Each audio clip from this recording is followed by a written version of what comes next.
Hey everybody, back for another Meepology moment, and I'm here with Nathan Minier, who is the creator of Doom Machine, right? Finishing up as we speak and recording on the Kickstarter, successful funded campaign as well. And we'd love to have him on the cast here and do this because the unique thing about this I love is that it is a solo game, correct? Yes, And absolutely. yeah, and the cool thing is when we start talking about new gamers coming to the gaming world, the hobby, and so forth, sometimes we look at it and say, we think about all the big rule books and how you have to have somebody kind of walk you through games and do everything. I thought this was fantastic, where it's like, you know what, maybe I don't have to be intimidated by it, right? I can give it a try and go at it, but it is a very cool system. So why don't you introduce yourself, talk a little bit about it, and tell us Sure, how it came about. sure. So I'm Nathan. I've been doing digital game design for a long time, and I've transitioned over into tabletop design a few years ago.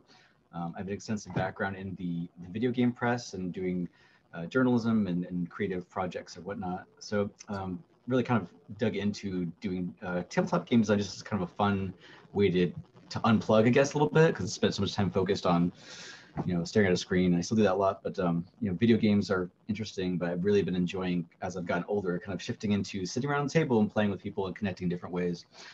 So designing games kind of scratches a specific itch for me, and I've been really curious about solo games for a long time because I mostly have gotten around, had gaming groups before pandemic times, and hung out and played a bunch of different games. I play a lot of heavy Euro style games. I play a lot of I used to play a lot of take that style games, but I've kind of shifted away. But I've been experiencing lots of different kinds of designs, and that has been sort of soaking in my brain.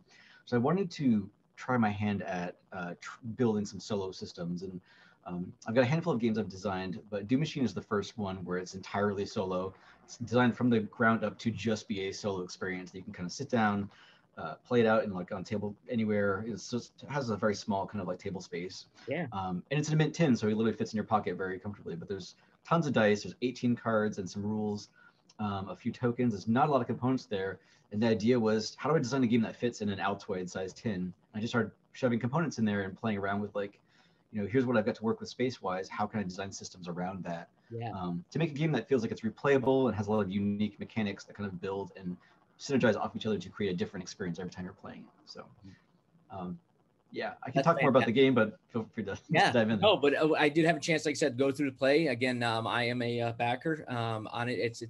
It looks really fun. I like. There's a new kind of a system. I call it like the think system, right? Where you're looking at it going, boy, if I place them in a dice. There's another group out that started something. Obviously, it's a group play, not just a solo play. Mm-hmm. Same similar, not design, but as far as the mechanic, right? Of where do I place this die at the right time, at the right moment, and move it. But I like yours, how you kind of have this direct system where you can move, shift in the cards and everything, but the cards are not the main, you know what I mean? It just could be random play at any time. So you're every time you play, it's going to be a little bit different, which I thought is great. And as we're talking here, you can probably see some of the graphic and some of the stuff as we talk about. What do you think is the key when we talk about new, bringing new gamers to the hobby and everything? What's your recommendation, or you think, with this game? How does that play and fit into? Sure. I mean, right now, pandemic is making things tough. It's harder to get around, as a group to play with people, and that's sort of the best way to dive in and get introduced to new games. But the fact that solo games have been kind of growing a little bit in popularity recently, before pandemic, but even with pandemic, it's almost like Right. there's an opportunity to get a new game, knowing that you may not be able to get a bunch of people together to play it, but you can sit down and have an experience that feels unique and interesting. And like the idea of like, I started with this too, playing solo games. I'm like, well, I guess why don't I just play a video game if I want to play a game by myself? But there's a different experience about sitting down, like cracking a beer, having some snacks, sitting down and like putting the game out in front of you and being like, I'm playing with these systems by myself, and it's still fulfilling. I've found like I play a lot of Deep Space D6 and some other games where there's a lot of like chunky things happening that it feels like a video game, even if in fact like you're not, it's like visually stimulating and it's like you're sitting there looking at the table. But I find solo games can be really accessible for people who want to kind of just get a feel for it without having feeling the pressure of like having to win or play with other people who are more experienced. Like you're literally playing against the game. I actually didn't really talk about what Doom Machine is. Maybe I can dive into that just a second. Like the Absolutely. concept of Doom Machine is you are humanity essentially, sort of facing off in the last ditch attempt to not be assimilated and annihilated by this ominous, nebulous, kind of vague death machine. And the idea of the game is you start off with a few cards that are out, And it's almost essentially a worker placement game in a sense, but not really. Each turn, there's a dice that's placed on each card that is sort of its own hit, tracks its hit points, but also every turn you play, it cycles and different things happen based on where the dice lands on the card. So each component of the machine is modular and randomized, but they synergize together. And each time you roll your dice, you've got a limited number of dice to start with, and you get more as you destroy parts of the machine. But you're placing dice to deal damage to a part or block incoming damage or modify your dice up and down depending, or re-roll potentially.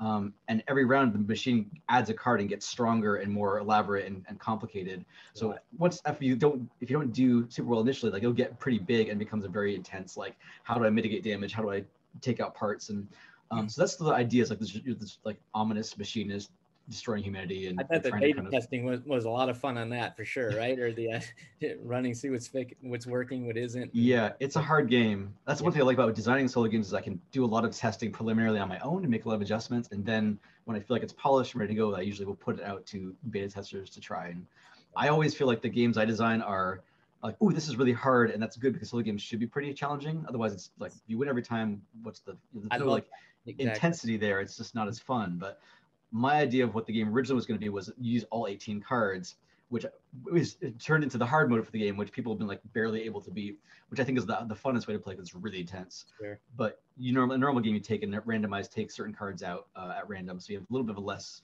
cards to fight and deal with. But anyway. No, that's great. And like I said, and as I mentioned before, the artwork's fantastic. And I think that's a piece of it that really kind of brings you into the game, right? For yourself too. So congrats on that as well. So good. Thanks. So how do folks get a hold of it? Give them the information, your company, the whole 9 yards. So sure. So I do have an LLC that I formed with my brother. We do our own separate joint projects. Doom Machine is a game that I just designed on my own, and I designed it under my own name, Nathan Minier.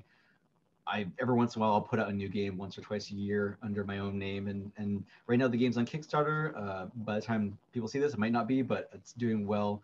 If you just look up Doom Machine on Kickstarter, or my website www.nathanminier.com, that's where I kind of post what I'm working on. I'm also on Twitter and other places.